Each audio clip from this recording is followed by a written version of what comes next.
ask me what kind of methods I use to train dogs.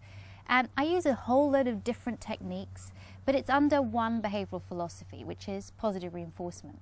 And positive reinforcement basically means if you see a behaviour you like in your dog, reward it. If you reward that behaviour, there's more of a chance of that behaviour being repeated. Also, when you train your dog in a positive way, you really build up a great connection and a great relationship with your dog. So you're really teaching your dog to cooperate with you rather than teaching your dog to behave through domination. That's the major difference between the very old style, outdated, traditional dominance theory and the modern behavioral science positive reinforcement principle.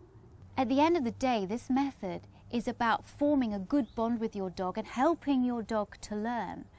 When a dog comes into your domestic home, it doesn't come with the knowledge of how to behave in a socially acceptable manner, and you have to be the one to teach it. If you don't, then the dog is going to indulge in all kinds of behaviors that's going to drive you nuts. But when you teach a dog using positive reinforcement, you really teach a dog how to cope with all the pressures that domestic life put on it.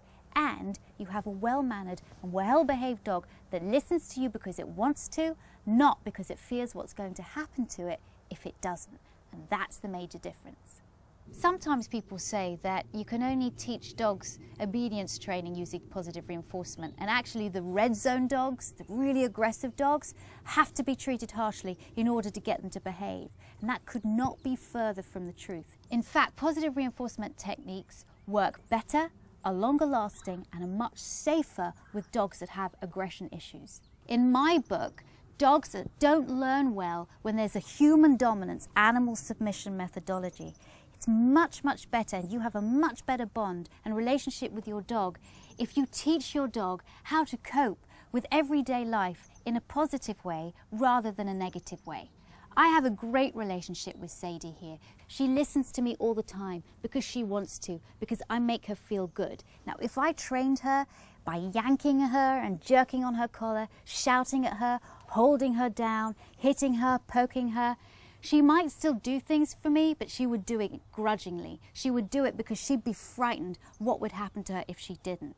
The fact is, I've never trained my dog that way, and I've never trained any other dog that way. It does not make for happy dogs. When you use positive reinforcement, you've got a happy dog that wants to be with you and is going to behave because you've taught it how to behave positively.